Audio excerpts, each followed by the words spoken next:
तुम क्लास कैसे हैं आप लोग? अगर आपको मेरी आवाज़ क्लियर नहीं आ रही तो आप मुझे बता सकते हैं। और ये अजवा खान और अवैस अफजल, ये दोनों आपके क्लास फेलोज हैं? जी इनके मैम, रोल अजवा है हमारी। है आपकी क्लास में मैम लोग? जी अवैस वाली आईडी ना मेरी है, तो काइंडली से ऐड कर लें। छोटे भाई की थी मैम, तो वो लैपटॉप सेम है ना, तो इसलिए। बेटा रोल नंबर नहीं होगा ना तो फिर मुझे अंदाज़ा नहीं होता कि वो फिर कौन है। मैम वो उसने एंट्री की थी ना, तो अब चेंज इसीलिए होगा जब पहले ज्वाइन होगा तो। चलिए ठीक है। और अजवा खान भी होगी, ठीक है। अब आप लोगों का जब मैं लास्ट लेक्चर में सेकंड फंडामेंटल फॉर्म पढ़ी थी, उसमें कोई प्रॉब्लम है आप लोगों को? उस ये जो है उस पूरे प्रॉब्लम आपको उसमें है या उसका जो हमने आर्टिकल पढ़ा उसमें है या फिर उसके रेलेवेंट क्वेश्चंस में मसला है? क्या डिस्कस मैम, करना है? आर्टिकल में। मैम आर्टिकल, क्वेश्चंस तो आपने कहा था आज करने हैं। चलो ठीक है, क्वेश्चन हम आज कर लेंगे। और बाकी उसकी भी रिवीजन आप लोग चाहते हैं जो हमने उसको पढ़ा था कि हम उसे क्यों पढ़ते हैं? और जी मैम, वो अगर एक दफा आप दोबारा बता दें। गो थ्रू होके फिर मैं आपको क्वेश्चंस करवा देती हूँ। फिर मैं जी आपको मैम। शेयर कर दूँ, अगर आपको नज़र नहीं आएगी तो फिर आप मुझे बता दें, ठीक है?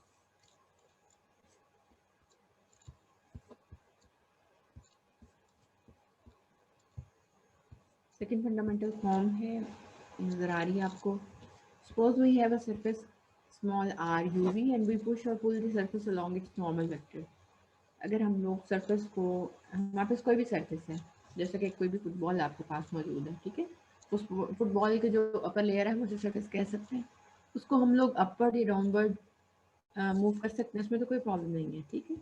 अगर हम उसको अपवर्ड और डाउनवर्ड मूव करते हैं और हम लोग वो जो लाइन जैसे बैक्सेस होता है जिसे हम लोग मोस्टली ले रहे होते हैं, प्लेन की अगर बात करें तो हाइट के लिए हम लोग बाय एक्सिस को यूज़ करते हैं। तो अगर हम उसको स्ट्रेट लाइन में वर्टिकली अपवर्ड मूव करते हैं तो वो जो स्ट्रेट लाइन है उसको हम लोग नॉर्मल कह सकते हैं, जिसके अबाउट हम उसको पुश या पुल कर रहे हैं, ठीक है? पुश, अब ये क्योंकि पुश यहाँ पे जो लिखा हुआ है ना, surface along it's normal vector, तो फिर इसलिए मैं अपवर्ड और डाउनवर्ड की बात कर रही हूँ। अदरवाइज पुश और पुल तो हम लोग हॉरिजॉन्टली भी तो कर सकते हैं ना। तो अगर मैं अपवर्ड और डाउनवर्ड की सिर्फ बात करती हूँ तो उसकी रीज़न सिर्फ ये है कि यहाँ पे हमें बताया गया है कि हमने उसके नॉर्मल के अबाउट करना है, और नॉर्मल हम मोस्टली वर्टिकली ले रहे होते हैं अगर हमें और कोई इन्फॉर्मेशन उसके बारे में नहीं होती, ठीक है? Then we get a family of surfaces. जैसे जैसे उसकी पोजीशन चेंज होती जाएगी डेफिनेटली वो हम उन सब पोजीशंस को नोट कर लेंगे, और वो सारी पोजीशंस जो है वो डिफरेंट सर्फेसेस को रिप्रेजेंट करेंगी। वो एक फैमिली ऑफ सर्फेसेस होगी जिसे आप कैपिटल आर से रिप्रेजेंट कर सकते हैं। और यहाँ पे जो ये स्मॉल आर वो एक्चुअल सरफेस, वो एक्चुअल फुटबॉल है, और ये जो टी है, टी को डिफरेंट टी जीरो रखेंगे तो हम लोग उसकी एक्चुअल पोजीशन पे होंगे, और जब टी को वैल्यूज़ देंगे तो उसकी डिफरेंट पोजीशंस जो है वो शो करेगा, और एन हमें बता रहा है कि अलोंग द नॉर्मल हम उसको पुल और पुश मूवमेंट दे रहे हैं, ठीक है? The first fundamental form deals with the arc length on the surface. जो सेकंड फंडामेंटल फॉर्म है, ये पूरे पैराग्राफ का मतलब ये है कि जो सेकंड फंडामेंटल फॉर्म है वो हम लोग कैलकुलेट इसलिए करते हैं ताकि हम चेक करें कि किसी सरफेस की फर्स्ट फंडामेंटल फॉर्म में कोई चेंज आया है या नहीं। और फर्स्ट फंडामेंटल फॉर्म एक्चुअली क्या मेजर करती है, वो आर्क लेंथ को, यानी कर्व, किसी भी सरफेस के ऊपर अगर कोई कर्व बना हुआ है तो उसमें कोई चेंज आया है या नहीं आया उस कर्व की लेंथ में, ये फर्स्ट फंडामेंटल फॉर्म चेक करता है। और सेकंड फंडामेंटल फॉर्म से हम लोग ये चेक करते हैं कि फर्स्ट फंडामेंटल फॉर्म या अल्टीमेटली उस आर्क लेंथ में कोई चेंज आया है या नहीं। तो ये जो फर्स्ट फंडामेंटल फॉर्म है ये इसका एक्सप्रेशन है, ठीक है? और ये टी पे इसलिए डिपेंड करवाया गया है क्योंकि अब जो हम सरफेस ले रहे हैं उसमें हम टी को इन्वॉल्व कर रहे हैं, और टी वहाँ पे वेरिएबल का रोल प्ले कर रहा है।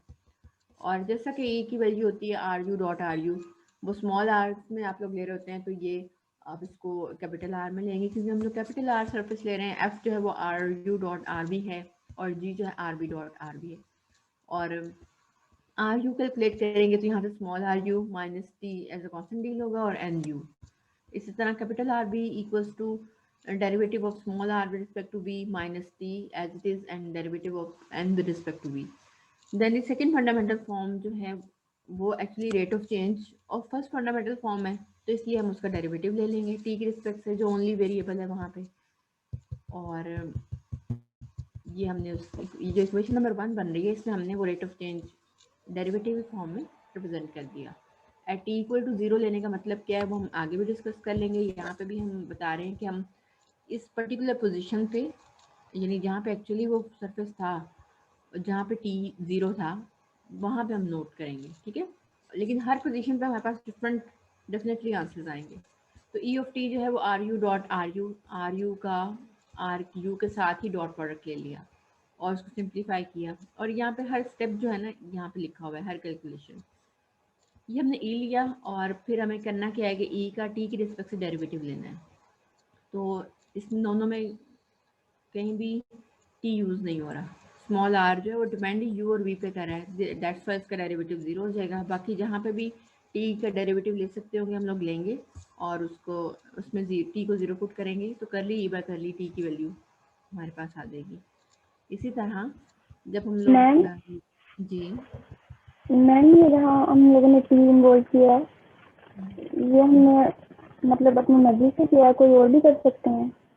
टी को 0 से पुट किया हमने यहाँ पे, नहीं मतलब ये जैसे अब वेरिएबल हम टी लोग, हमने। जी जी हाँ बेटा टी एक्चुअली मैंने आपको बताया ना, ये जो हमारी ये जो डिफरेंशियल ज्योमेट्री, ये बेस है कॉस्मोलॉजी और जनरल रिलेटिविटी की। तो उसमें हम लोग यूनिवर्स में जब ऑब्जर्वेशन ले रहे होते हैं तो हम टाइम को अपना एक पैरामीटर रखते हैं ना, तो इसलिए हम इसको टाइम भी कंसिडर कर सकते हैं। अगर आप टाइम नहीं लेना चाहते, वैसे मेरे हिसाब से तो ये टाइम है। तो अगर आप कोई और वेरिएबल से रिप्रेजेंट करना चाहेंगे तो फिर चेंज तो फिर टाइम के अलॉन्ग ही होगी।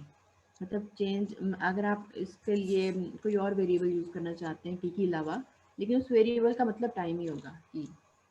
रिप्रेजेंट टाइम को ही करेगा, लेकिन डेफिनेटली आप यूज हम कोई भी देखें, कर सकते हैं। हाँ आप देखें, ये जैसे अभी हम फुटबॉल की एग्जांपल ले रहे हैं खुद से, तो हम उसको भी जब पोजीशन चेंज करते हैं तो उनको भी नोट करने के लिए हमें टाइम ही रिक्वायर्ड होगा ना। तो इसलिए हम लोग चाहते हैं कि हम इसको टी ही रखें।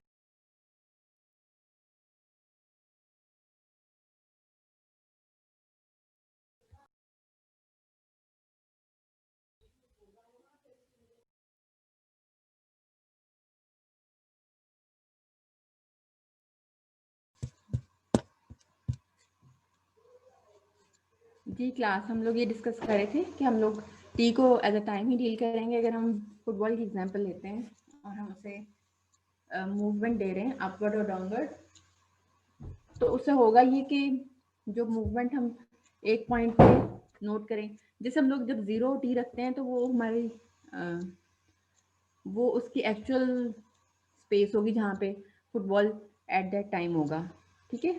और हाँ, आप ये भी कर सकते हैं कि जब आप टी को वन यूनिट अबव करें तो आप टी को उससे रिप्रेजेंट कर लें, ये भी हो सकता है।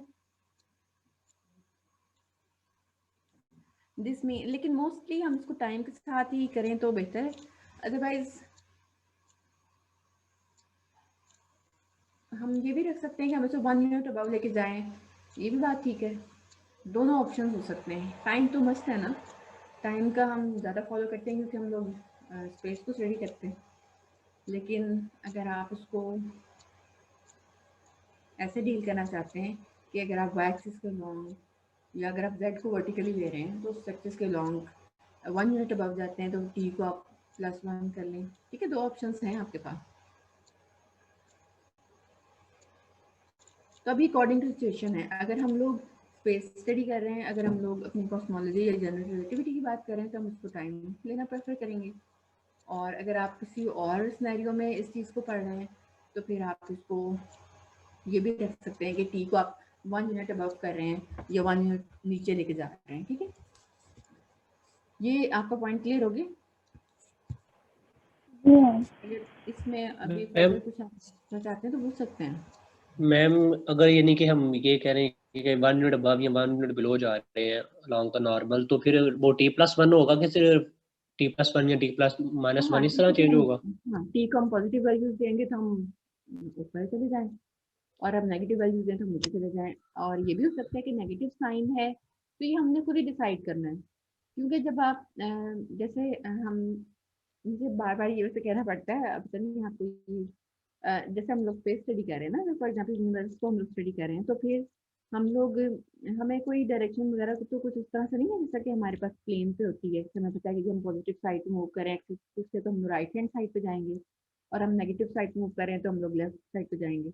जब हम स्पेस में चले जाते हैं और जब हम इन सारे चीज़ों से आज़ाद हो जाते हैं, मतलब हायर डायमेंशन में चले जाते हैं, तो फिर हम खुद से भी ये सपोज कर सकते हैं कि हम लोग पॉजिटिव वैल्यूज तब ले रहे हैं जब हम अपवर्ड जा रहे हैं, या हम पॉजिटिव वैल्यूज तब ले रहे हैं जब हम लोग डाउनवर्ड जा रहे हैं। ये अब डिपेंड करता है ऑब्जर्वर पे कि वो अगर तो वो नीचे खड़ा है तो वो पॉजिटिव वैल्यूज को अपने से दूर जाता हुआ ले लेगा, और नेगेटिव वैल्यूज को वो लेकर जो करीब आ रही है।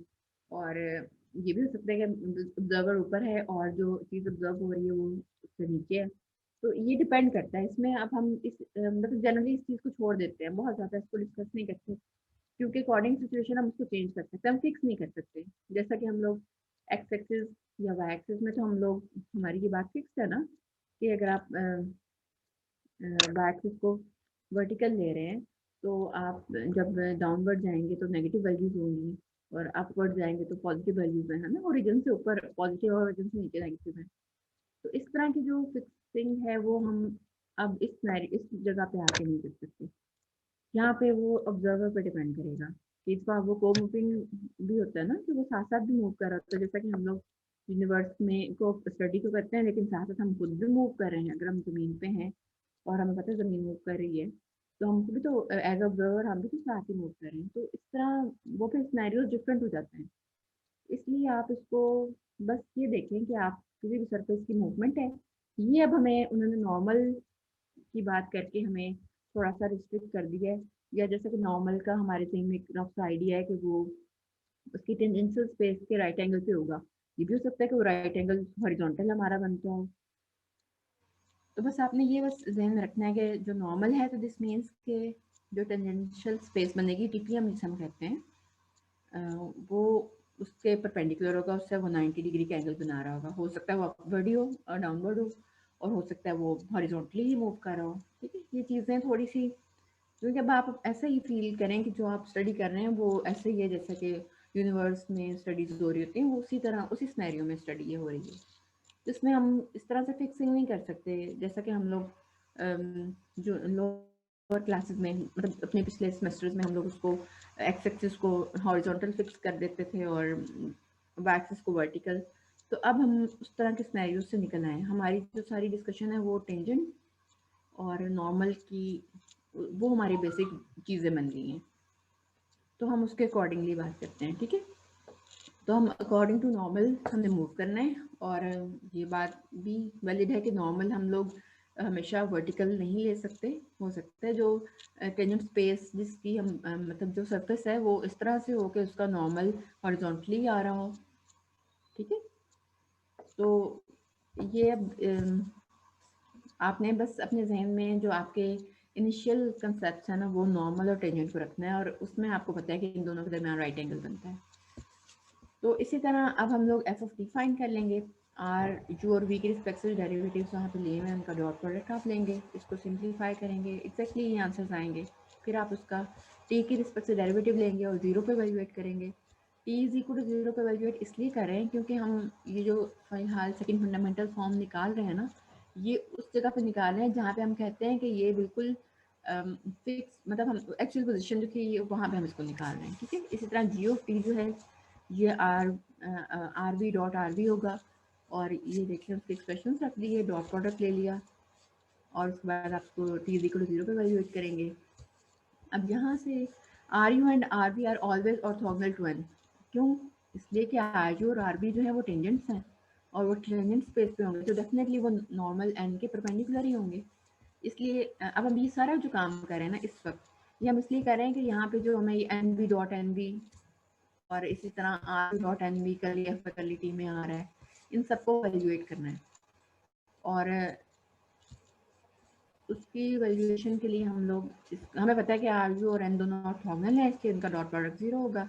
फिर हम इसका यू की रिस्पेक्ट से डेरिवेटिव लेते हैं, सिंप्लीफाई करते हैं, और यहाँ से हमारे पास minus r u dot n u की वैल्यू आ गई है। ठीक है, और इसको हम लोग पुट करेंगे जो हमने curly e by curly t at t is equal to 0 का एक्सप्रेशन बनाया हुआ है वहाँ पर। ये देखें -2 r u dot n u, ठीक है। और इसके बाद जो है वो ये होगा कि सेकंड आपने क्या करना है,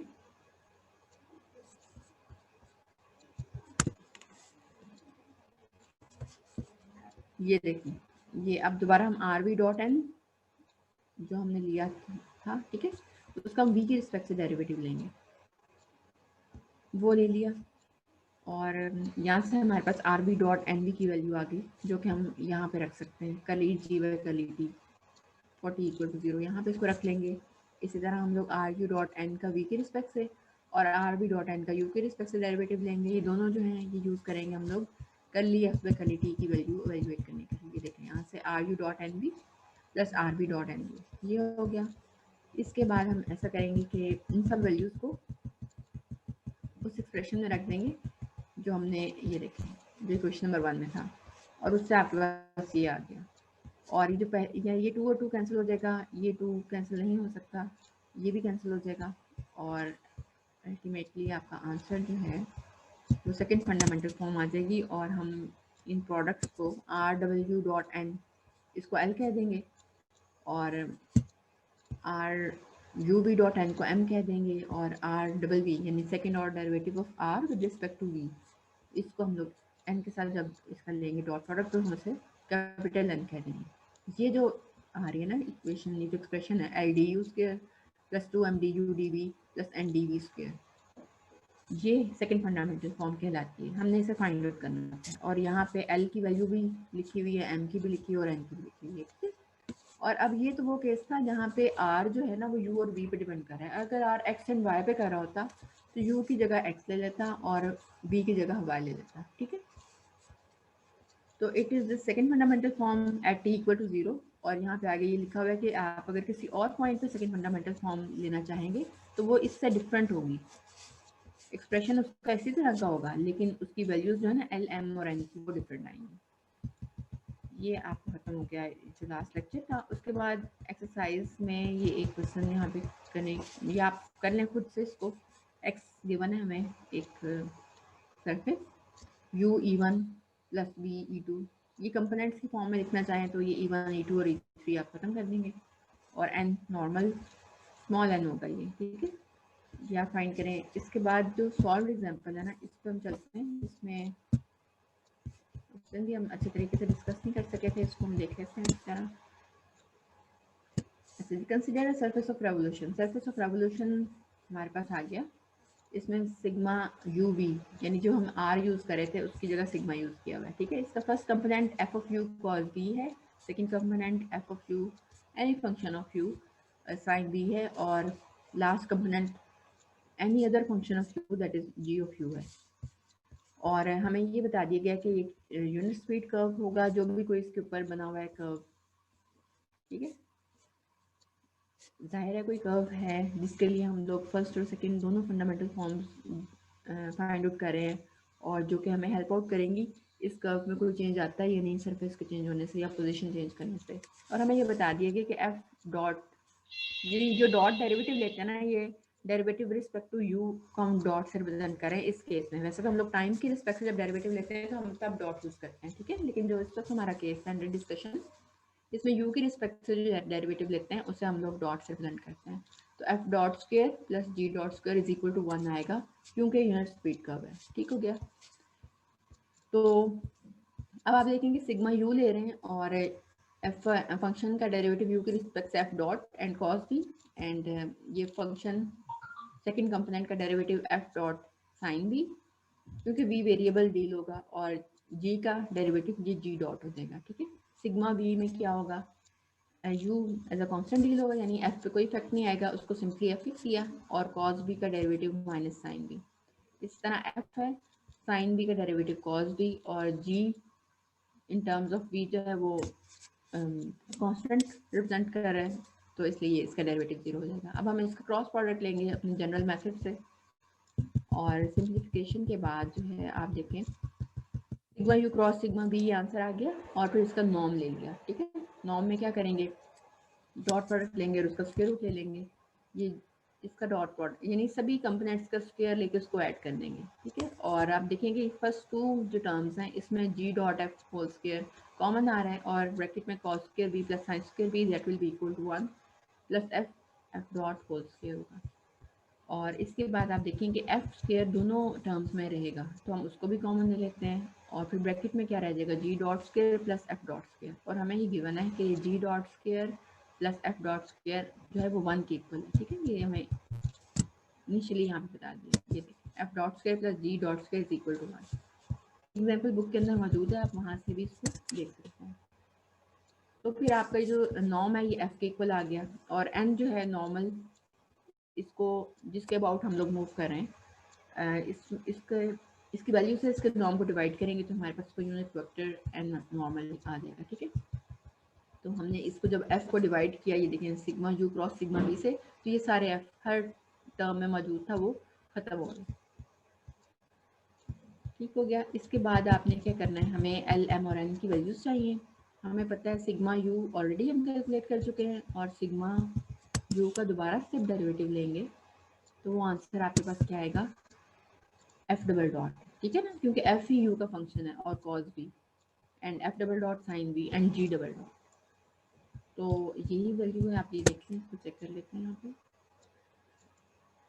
F double dot cos B f double dot sine b and g double dot. इसी तरह सिग्मा यू का जब बी की रिस्पेक्ट से डेरिवेटिव लेंगे तो ये देखें तब एफ डॉट जब एज इट इज रहेगा, कॉस बी का डेरिवेटिव माइनस साइन बी हो जाएगा और साइन बी का डेरिवेटिव कॉस बी हो जाएगा और जी डॉट का derivative with respect to b 0 आएगा क्योंकि g is a function of u. और इसके बाद क्या होगा, ये देखें इसी तरह जब आप सिग्मा वी जो आपने लिया हुआ है उसका डेरिवेटिव लेंगे वी के रिस्पेक्ट से, जो कि ये मौजूद है यहाँ पे, एफ जो है कांस्टेंट डील होगा being a function of u, तो ये माइनस एफ कॉस बी और ये minus f sine b and d होगा। ये एग्जैक्टली यही वैल्यूज यहाँ पे लिखी हुई हैं।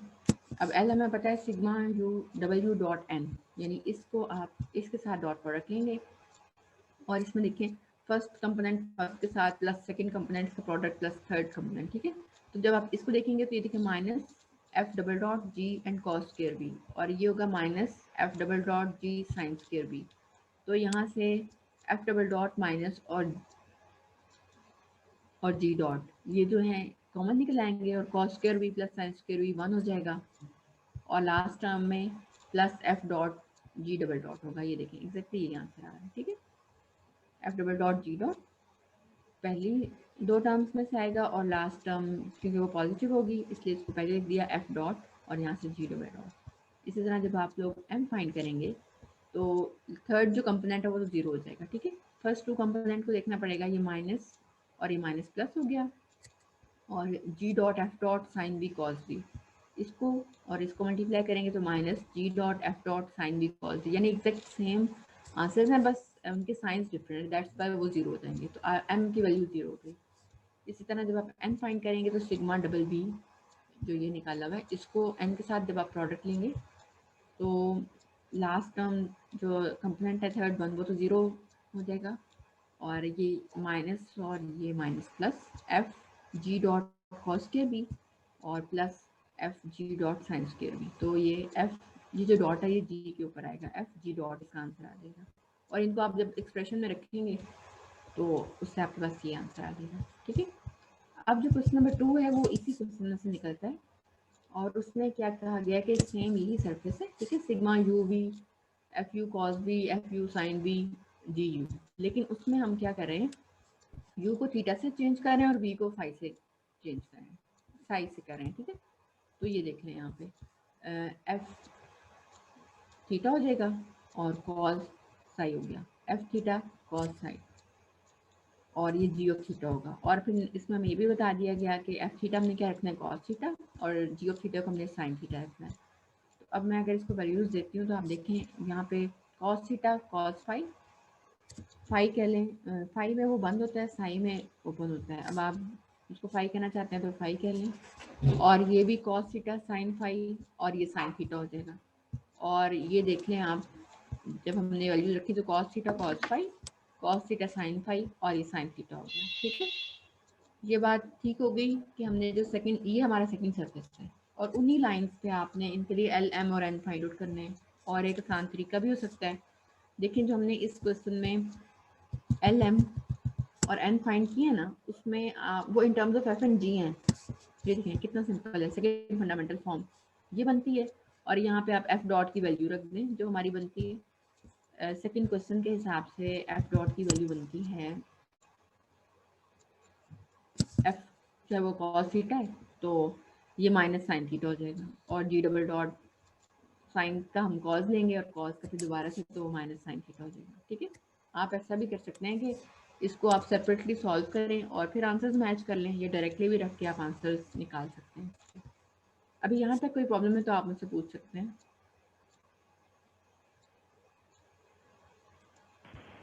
No ma'am. ठीक है, cool। अब इसके बाद एग्जैक्टली उन्हीं लाइंस पे देखें, थर्ड क्वेश्चन भी है। इसमें क्या है, एफ ऑफ यू, उसमें तो हमने थीटा फाई को चेंज कर दिया था ना, यू और वी को, इसमें चेंज करने की जरूरत नहीं है। हम वही सर्फेस ले रहे हैं, लेकिन हम एफ ऑफ यू को 1 ले रहे हैं, और जी ऑफ यू को हम यू रख रहे हैं। और इस तरह करने से क्या होता है, वो गिवन सरफेस तो था वो एक यूनिट सिलेंडर में चेंज हो जाता है। और अगर हम लोग ये वाली वैल्यूज रखते हैं ना, जो हमने एफ और जी की यहाँ रखी थी, उससे वो जो गिवन सरफेस ऑफ रेवोल्यूशन था वो स्फीयर बन रहा था। ठीक है, यानी कि ये सब चीज़ें आप बहुत कैलकुलस में पढ़ के आए होंगे, वहाँ पे भी आपने सरफेस ऑफ रेवोल्यूशन पढ़े होंगे, और उनकी एग्जांपल्स में आपने सिलेंडर लिया होगा। ठीक है, तो यहाँ पे भी वही चीज़ यूज़ हो गई कि हमें सरफेस ऑफ रेवोल्यूशन दे दिया गया था, लेकिन वो फंक्शंस एफ और जी थे, उनको चेंज करने से उसकी शेप ही चेंज हो जाती है।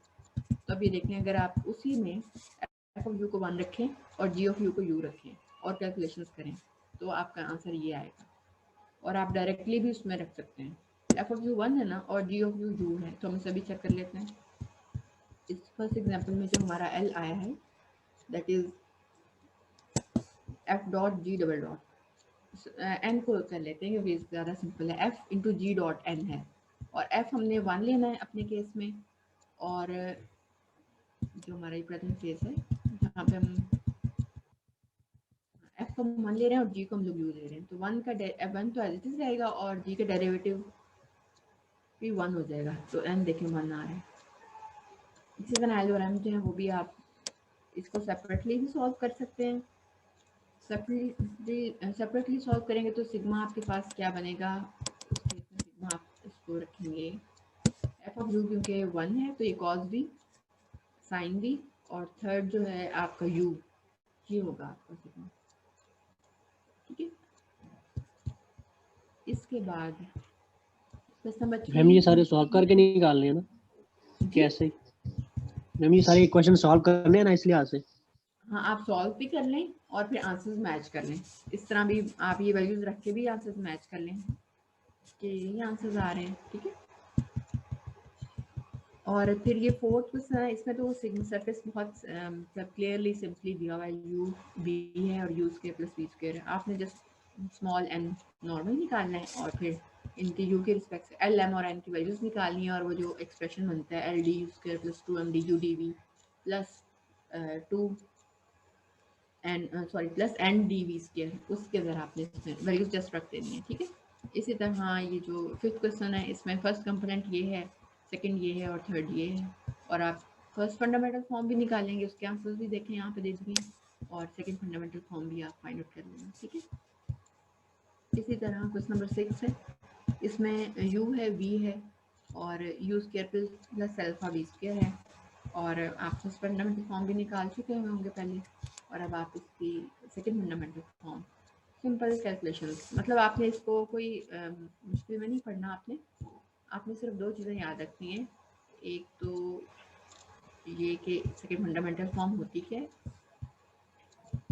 वो ये मैं आपको शो करती हूँ, वो ये है L D plus 2m D U D we plus N D we square, ये सेकंड फंडामेंटल फॉर्म है, और एल एम और एन के फार्मूला जो बड़ी सिंपली मतलब सिंपल कैलकुलेशन है, आप उससे फाइंड आउट कर लें, और इन सारी वैल्यूज को इस एक्सप्रेशन के अंदर रख दें तो आपकी फर्स्ट सेकंड फंडामेंटल फॉर्म आ जाएगी। ठीक है, और आगे अब हम जब पढ़ेंगे तो हम ये भी देखेंगे कि हम इसको मैट्रिसेस की फॉर्म में भी रिप्रेजेंट कर सकेंगे, लेकिन एग्जैक्ट इसकी जो फॉर्म है ऐसे होती है। अब आप लोगों के जो ग्रुप्स हैं ना वो मेरे पास अभी तक नहीं पहुंचे, ग्रुप्स के जो नेम्स हैं, अगर आज की डेट में ना पहुंचे तो फिर मैंने आप लोगों को 75 मार्क्स काट दिए।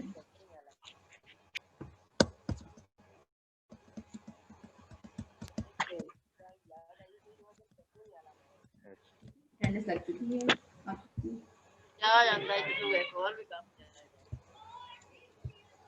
वो सीआर और जीआर आप लोगों के 10 मार्क्स कितने चाहिए? आज ही मुझे आप लोग अपने ग्रुप्स जो हैं रोल नंबर्स और उनके नेम्स में शेयर करें ग्रुप में, ठीक है? मैम जी नेट इशू है थोड़ा सा ले। आप बेटे आज कर दें। अल्लाह हाफ़िज़।